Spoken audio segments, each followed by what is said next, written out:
ನೊಂದವ್ರನ್ನ ನೊಂದಿ ಬಂದಿರೋರ್ನ ಬೇಡ್ಕೊಂಡ್ರೆ ಭಗವಂತ ಕೈ ಬಿಡಲ್ಲ, ಕಾಪಾಡ್ತಾನೆ.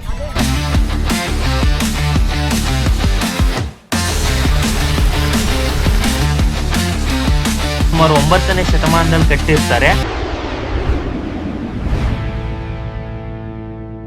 ಹಾಯ್ ಹಲೋ ನಮಸ್ಕಾರ, ವೆಲ್ಕಮ್ ಟು ಮೈ ಚಾನಲ್. ಇವತ್ತೊಂದು ರೈಡ್ ಹೋಗ್ಬೇಕಂತ ಪ್ಲ್ಯಾನ್ ಆಗಿದೆ. ಸೊ ನಂಜನಗೂಡಿಗೆ ಹೋಗಬೇಕು ಅಂತ ಅಂದ್ಕೊಂಡಿದ್ದೀನಿ. ಇವಾಗ ಟೈಮ್ ಬಂದು 6 ಗಂಟೆ ಆಗಿದೆ. ಹೇಗಿರುತ್ತೆ ಏನು ಅಂತ ವ್ಲಾಗಲ್ಲಿ ನೋಡಿ. ಆಲ್ರೆಡಿ ಟೈಮ್ ಆಗ್ಬಿಟ್ಟಿದೆ. ಇವತ್ತು ಮೈಸೂರಿಂದ ನಂಜನಗೂಡಿಗೆ ಹೋಗ್ತಾ ಇರೋದು ನಾನು.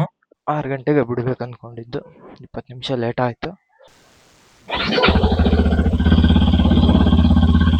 ಬೆಳಗ್ಗೆ ಎದ್ದು ನಂಜನಗೂಡಿಗೆ ಹೊರಟಿದ್ದೀನಿ. ಸುಮಾರು ವರ್ಷದಿಂದ ಹೋಗ್ಬೇಕು ಅನ್ಕೊಂಡಿದ್ದು, ಅಂತೂ ಇವಾಗ ಕಾಲ ಕೂಡ ಬಂತು. ಕೊನೆಗೆ ನಾನು ಒಬ್ನೇ ರೈಡ್ ಮಾಡ್ಕೊಂಡು ಹೋಗ್ತಾ ಇದ್ದೀನಿ ನಂಜನಗೂಡಿಗೆ.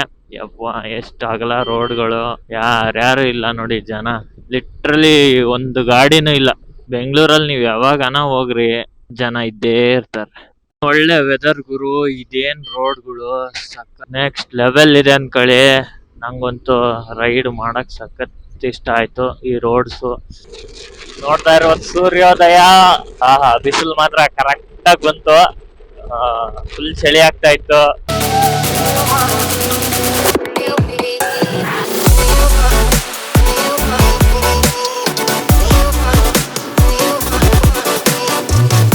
ಅಂತೂ ನಂಜನಗೂಡು ದೇವಸ್ಥಾನದ ಹತ್ರ ಬರ್ತಾ ಇದ್ದೀವಿ. ನದಿ ಹತ್ರ ಕೂಡ ಹೋಗ್ಬೋದು, ತುಂಬಾ ಚೆನ್ನಾಗಿದೆ. ಮೈಸೂರಿನಿಂದ ಸುಮಾರು 30 ಕಿಲೋಮೀಟರ್ ದೂರವಿರುವ ದಕ್ಷಿಣ ಕಾಶಿ ಎಂದೇ ಪ್ರಖ್ಯಾತಿ ಪಡೆದಿರುವ ನಂಜನಗೂಡಿಗೆ ಸುಸ್ವಾಗತ.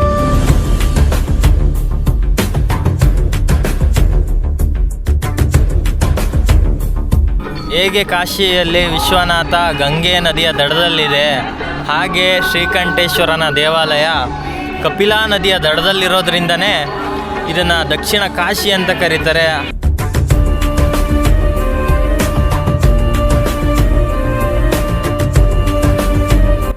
ಈ ದೇವಸ್ಥಾನದ ಗರ್ಭಗುಡಿನ ಗಂಗರು ಸುಮಾರು 9ನೇ ಶತಮಾನದಲ್ಲಿ ಕಟ್ಟಿರ್ತಾರೆ. ಅದಾದ್ಮೇಲೆ ಚೋಳರು ಮತ್ತು ಹೊಯ್ಸಳರು ಈ ದೇವಾಲಯದ ನಿರ್ಮಾಣ ಕಾರ್ಯನ ಮುಂದುವರ್ಸ್ಕೊಂಡು ಹೋಗ್ತಾರೆ.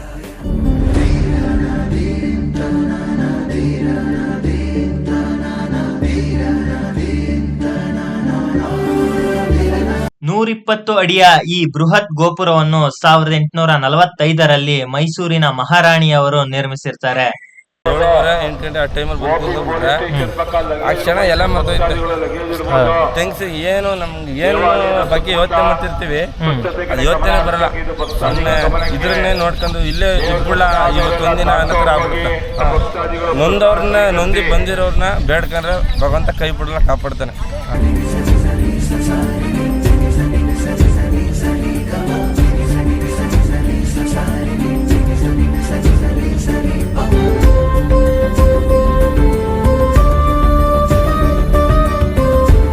ಟಿಪ್ಪು ಸುಲ್ತಾನ ಟೈಮಲ್ಲಿ ಟಿಪ್ಪು ಸುಲ್ತಾನನ ಆನೆ ಗಾಯಗೊಂಡಿರುತ್ತೆ. ಅದನ್ನು ಗುಣಪಡಿಸೋಕ್ಕೆ ಯಾರ ಕೈಯಿಂದಲೂ ಆಗಲ್ಲ. ಆಗ ಶ್ರೀಕಂಠೇಶ್ವರನ ಹತ್ರ ಬಂದು ಬೇಡ್ಕೊಂಡಾಗ ಆನೆ ಗಾಯ ವಾಸಿಯಾಗುತ್ತೆ. ಅವತ್ತಿಂದ ಟಿಪ್ಪು ಸುಲ್ತಾನ ಹಕೀಮ್ ನಂಜುಂಡ ಅಂದರೆ ವೈದ್ಯನಾಥ ಎಂಬ ಹೆಸರಿನೊಂದಿಗೆ ಕರೆಯೋಕ್ಕೆ ಶುರು ಮಾಡ್ತಾರೆ.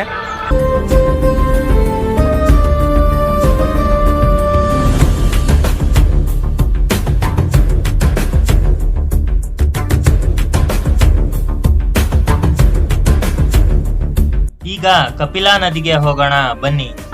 ನೋಡ್ತಾ ಇರ್ಬೋದು ಕಪಿಲಾ ನದಿ ಹೇಗೆ ಕಾಣಿಸ್ತಾ ಇದೆ ಅಂತ. ಇದೇ ಕಪಿಲಾ ನದಿ. ಇದೇ ನದಿಯ ದಡದಲ್ಲಿ ಶ್ರೀಕಂಠೇಶ್ವರ ನೆಲೆಸಿದ್ದಾರೆ.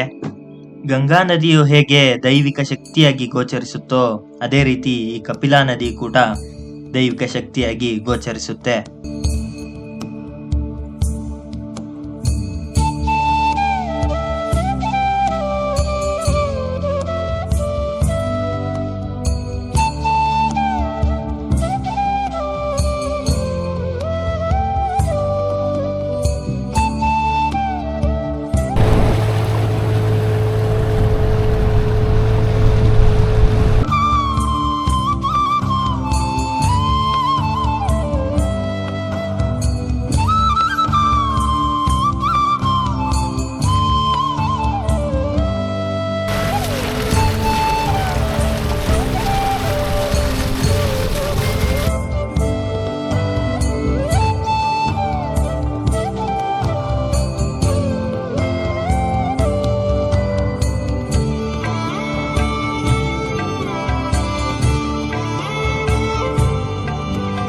ಕಬಿನಿ ನದಿ. ಈ ನದಿ ಕೇರಳದ ವಯನಾಡಿನಲ್ಲಿ ಹುಟ್ಟಿ ಕರ್ನಾಟಕದ ಕಡೆ ಹರಿಯುತ್ತೆ. ಟಿ ನರಸೀಪುರದಲ್ಲಿ ಕಾವೇರಿಯ ಜೊತೆ ಸಂಗಮ ಆಗುತ್ತೆ. ಇದರ ಒಟ್ಟು ಉದ್ದ 696 ಮೀಟರ್ ಇದೆ.